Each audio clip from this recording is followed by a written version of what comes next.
Fala pessoas, tudo bem com vocês? Vamos falar sem spoiler Acho bom. do que pra mim já é o melhor filme de 2026, por enquanto. Estou falando de Devoradores de Estrelas. Ou no título original, Project Hail Mary, um filme que obviamente vai chamar minha atenção, pra quem me conhece sabe que eu amo ficção científica, mas eu esperava um filme mais ficção e ele é quase uma comédia. É um filme engraçado, é um filme bem feito, é um filme que mexe com as pessoas, todo mundo tá indo ver esse filme, tá ficando ou empolgado ou emocionado. Eu tava na ponta da cadeira vendo esse filme e eu quero tentar entender todos os pontos que fizeram esse filme funcionar tão bem, tentando não dar nenhum spoiler, né, pra deixar a experiência legal, tudo depois da vinheta.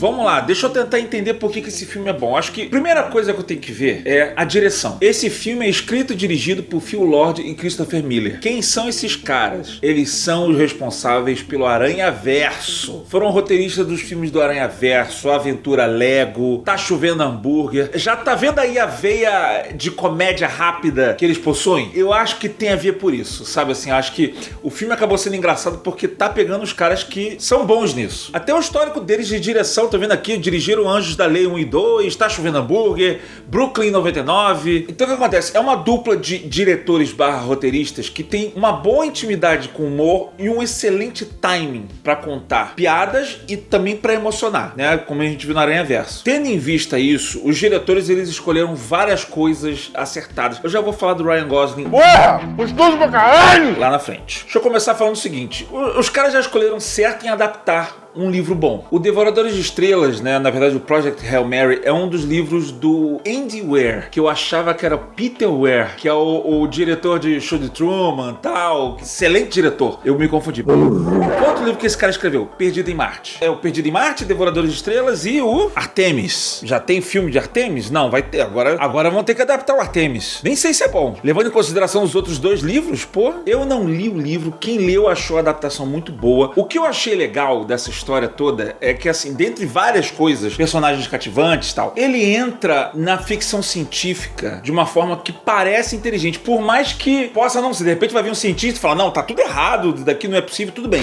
Que é isso? Feminão de robô, não respira! Cala a boca! Por favor, eu quero ver o filme. Otário! Mas parece, pelo menos, ter que convencer o público, né? E já começa me convencendo, resolvendo um grande problema que limita a gente a fazer viagens interplanetárias, interestelares, né? Que é o problema do combustível. Não só da gente viajar rápido, mas da gente ter energia para chegar tão longe. A forma como eles mostram essa nova fonte de energia, como é que ela é aproveitada, pra mim, ela pode ser completamente impossível. Ela soa muito inteligente, muito plausível. Ela soa real, sabe? Assim, cara, eu acreditaria nisso, sabe? E eu acho que, pra mim, isso é uma grande qualidade desse texto, né? Que é um grande problema de pessoas que escrevem sobre personagens inteligentes, que é, pra você escrever sobre um personagem inteligente, o autor tem que ser inteligente também.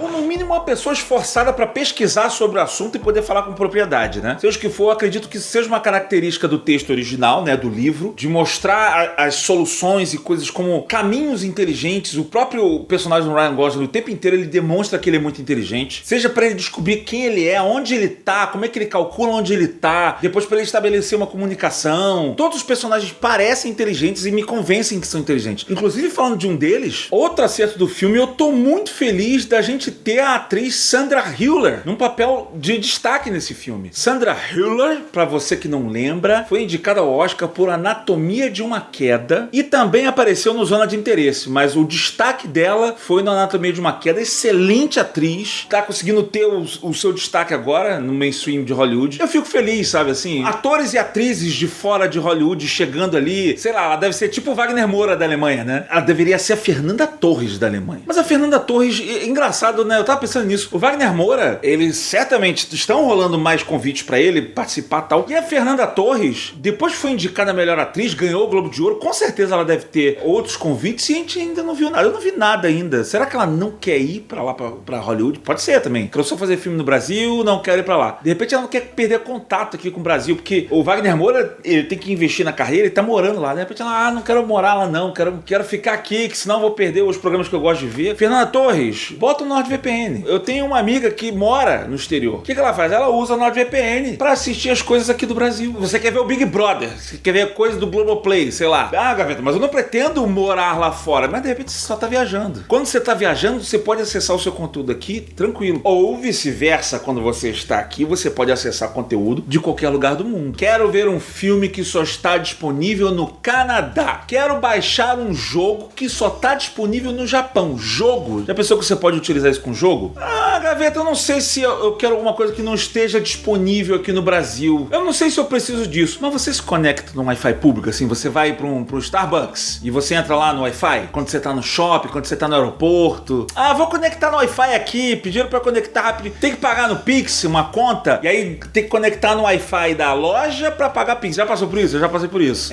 Só que eu liguei antes no NordVPN. Porque o que acontece? Ele vai criptografar meus dados. Se não, quando você tá no Wi-Fi desse público, você pode entrar, teu IP tá ali exposto e alguém pode se aproveitar disso e você perder dados, e isso acontece o tempo inteiro. Quer reduzir a chance disso daí acontecer? Bota NordVPN, você pode com uma conta, você pode instalar em até 10 dispositivos. Nem que se você conecte só na hora de realmente de acessar um Wi-Fi público. Você quer realmente se proteger contra ameaças? Aí você usa proteção contra ameaças Pro. Aí você tem proteção contra phishing, aí o pacote é maior ainda. Tem um link aqui na descrição desse vídeo, tem um QR Code aqui na tela, se você quiser ir lá pra ver todas as vantagens que você pode ter. Inclusive, por favor, clica no link dos anunciantes, pra gente é bom demais. Que aí você vai se proteger com um só clique, mas se você for pelo meu link, além do desconto extra, se você assinar por mais tempo, você ainda ganha 4 meses de grátis. Você pode testar, sabia? Você tem 30 dias de garantia de reembolso. Vai lá testar. Às vezes, por curiosidade, assim, tem dia que eu entro assim, caraca, o que tá rolando agora nos Estados Unidos? Qual é o top 10 no Netflix deles? Será que já saiu o filme X ou Y? Ou na Amazon, sabe assim? Na Amazon, às vezes, sai antes, nem que seja pra alugar. Mas tem muito filme que sai antes. Eu acho que o Peaky Blinders já tá disponível lá. Acho que não tá disponível aqui no Brasil, o filme, o último, né? A conclusão do Peaky Blinders. Você vai matar a sua curiosidade e navegar com segurança no serviço de VPN mais rápido do planeta, que é o NordVPN. É o serviço mais rápido desse planeta, mas eu tô falando agora de outros planetas. Entendeu? Enfim. Está começando! Mas vamos lá, eu estava falando da qualidade especificamente desse texto, desse filme, né, do roteiro, da história original, não é só pelas soluções científicas, mas eu acho que a forma como a história é construída tá em cima de estruturas clássicas de história, né, de forma de engajar, mas não importa. A junção da história bem escrita, com uma direção, com um timing muito bom e muito bem pensado, me deixou emocionado, me deixou ansioso. Tem um momento, cara, que eu tava no ponto da cadeira, tipo... Sabe assim? E lembra, eu já falei isso aqui várias vezes. A pior coisa que um filme pode te passar é indiferença. É você olhar para um filme e não sentir nada. É a mesma coisa que você estiver olhando para uma parede. Ah, mas eu senti raiva com o filme. Pelo menos o filme te passou alguma coisa. Às vezes a intenção do filme é te passar raiva, é te passar sono, é te passar tédio, que seja. É uma cena que é feita para entediar, mas entende assim? Ainda que possa não gostar da sensação, é a intenção do roteirista, especialmente do diretor, te passar essa sensação. E nesse filme, ele tem uma intenção clara de te deixar ansioso em vários momentos e especialmente te deixar emocionado. E consegue com uma maestria maquiavélica. Porque os caras conseguem fazer com que você se importe com uma aranha de pedra. Inclusive, pra mim, é uma aula de como fazer você se importar por um personagem. Inclusive, é muito parecido com o ET isso, tá? Eu vou falar por alto o ET aqui, mas isso tem a ver com esse filme. Ainda não é que eu queira dar spoiler, mas vamos supor. Ih, faz de conta. Se a princípio você tem uma figura assustadora, depois você descobre que essa figura tá tentando te ajudar. Tô falando desse filme agora ou tô falando do ET? Tô falando dos dois. Depois vocês estabelecem comunicações e depois vocês vivem experiências. Isso é importante justamente para você aprender a se importar com o personagem. Que é um erro de outros filmes que a gente vê assim, aparece um personagem, uma personagem qualquer, e o protagonista, ou seja lá o que for, fala que aquela pessoa é importante. Essa pessoa é muito importante.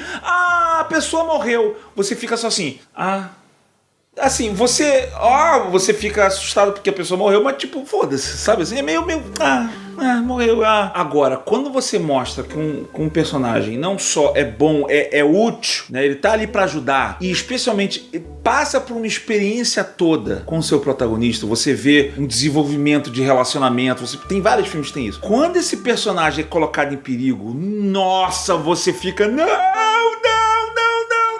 você se apega. Esse filme ele tem um grande exercício de fazer você se apegar, mostrando a evolução de uma experiência, você construir um relacionamento. Em pouco tempo, eles conseguiram construir um relacionamento, eles passam por várias experiências, inclusive experiências engraçadas, dentro da nave, simulador de planeta Terra, tem um milhão de coisas. Pra se alguém tiver em perigo lá na frente, você sentir. E isso daí é muito fundamental. Não adianta você falar que duas pessoas conviveram muito. Eu não vou conseguir lembrar de um filme exatamente agora que você fala assim, não, os personagens viveram juntos por muito tempo. Você não pega tanto, diferente de quando você vê isso acontecendo.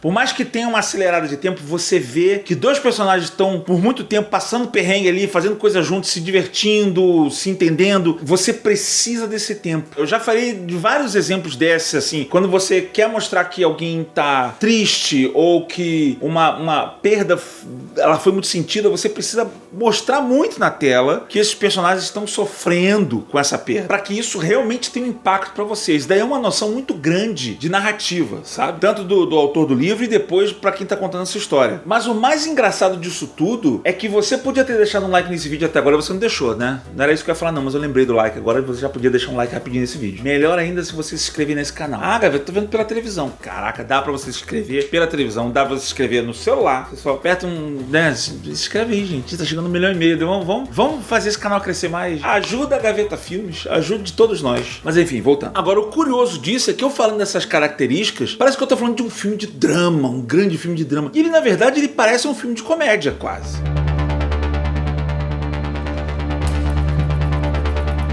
Né? Assim, ele tem um timing de comédia muito bom. E aí eu vou ter que falar de um dos grandes acertos que eles fizeram, que é escalar Ryan Gosling. Eu já falei aqui em outros momentos aqui no canal. Quando o Ryan Gosling faz papel sério, talvez ele não fique tão bem, porque eu tava lembrando de Agente Oculto. Mas ele fez o Blade Runner e ele tá bem. What was she like? Ele é muito versátil, ele sabe fazer papel sério, papel dramático, papel de humor, mas o humor dele é muito... Você não aproveitar o humor do Ryan Gosling, acho que você tá tendo uma chance desperdiçada. Ken's Mojo Dojo Casa House. You don't have to say dojo and house. And casa. Ele tem um timing muito bom de humor. Ele é um cara engraçado, sabe assim? Eu acho que ele sabe passar isso na tela. Desde que eu vi aquele filme dele com Russell Crowe, cara, naquele filme ali eu falei, cara, esse cara, ele é bom de comédia. É bom.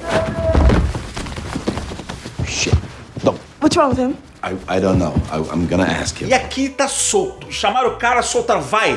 Entrega tudo que você sabe. Ele tá, pra mim, perfeito. Tá engraçado. Te emociona quando tem que emocionar. Mas ele ajuda um fator muito importante desse filme, que é um tom leve. Esse filme, ele tem um tom leve. Esse filme, ele tem um tom, eu diria, otimista. Né? Porque você vê, tá acontecendo um problema no planeta Terra. Pessoas vão sair numa missão suicida, quase.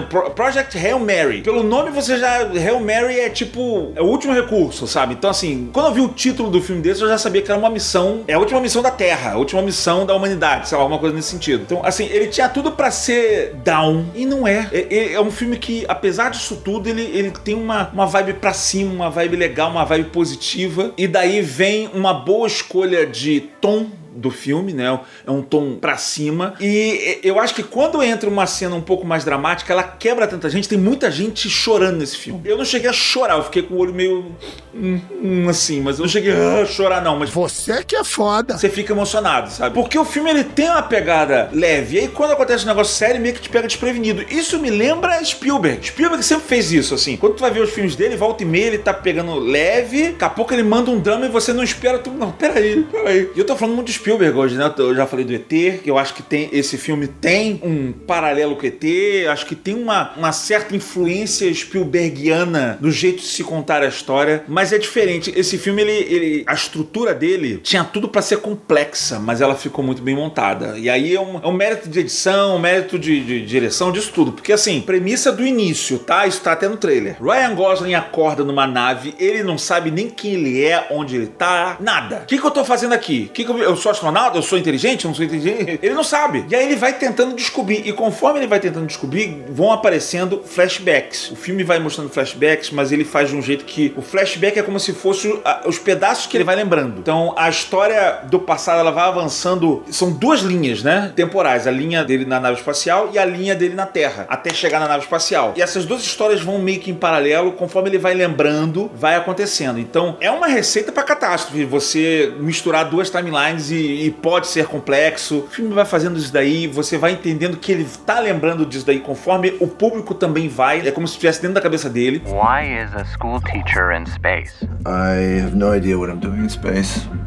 I don't remember. Inclusive tem essa simulação quando aparecem as memórias, especialmente as primeiras, tá meio embaçado assim, você vê que tem cara de memória, né, que ele tá tentando lembrar. Só que daí dessa forma, o filme ele conseguiu me deixar angustiado o tempo inteiro. Que você sente a angústia do protagonista e fala, cara, peraí, o que aconteceu? Como é que chegou nesse ponto? Por que esse cara tá aí? Tá, ele é inteligente e foi chamado, mas ainda não explica o fato dele tá lá. E isso, em determinado momento do filme, começa a me deu uma angústia muito grande. Eu falei, caraca, eu quero entender o que tá acontecendo. E aí, quando você vai entendendo, as peças vão encaixando. É aquele abracinho quentinho do tipo, calma, o filme não vai te deixar desamparado. Não é aquele final de Lost que não vai te contar as coisas e você vai ficar perdido. Não. Tudo vai ser explicadinho, tudo tá amarradinho, tudo vai se juntar no final e ele, até o fim, você vai ficar assim, sabe? Então, é um filme que eu, sinceramente, não sei se vai concorrer aos grandes prêmios. Eu sei que volta e meia eu falo aqui de Oscar, o pessoal fala, Gaveta, mas o Oscar não quer dizer que é o melhor, é só o prêmio da indústria. Sim, mas eu acho que a gente fala isso até aparecer a indicação. O Oscar valoriza os cineastas, os produtores, os atores que ganham. Então, quando eu vejo bons roteiristas e diretores como o Phil Lord e o Christopher Miller, eu quero que eles façam mais, eu quero que eles tenham condições. Então, eu torço para que esses caras tenham indicações, esse tipo de coisa, para que eles produzam cada vez mais orçamento. Assim como o caminho que trilhou o Christopher Nolan. Esse vagabundo desse Christopher Nolan. Christopher Nolan começou a fazer filme, os primeiros filmes dele, quando ele fez Memento, eu falei, cara, que coisa genial, por favor, deixa esse cara fazer mais filme. E conforme ele foi fazendo mais filme, eu falava, caraca, investe mais. Agora o cara tá com um orçamento gigantesco, todo mundo quer trabalhar com ele. Mas eu acho justo, é um cara que eu gosto. Assim como o David Fincher, assim como o Denis Villeneuve, Scorsese. E eu quero que Phil Lord e o Christopher Miller tenham um bom espaço em Hollywood para que produzam histórias legais, porque é inegável, cara, esses caras são bons. A minha expectativa pro próximo Aranhaverso tá gigantesca agora. Quer dizer, já tava gigantesca. Ela só ficou firme e poderosa. Seria esse terceiro Aranhaverso uma das sequências melhores que o original? Se bem que esse vai ser o terceiro. Nesse vídeo aqui eu botei só o segundo. Pode ser, mas se você tá interessado nessa teoria da conspiração do Oscar que eu falei nesse vídeo aqui de outras teorias de Hollywood que podem ser. Mas uma coisa que é confirmada é o beijo bem forte comendo na sua bundinha, ó.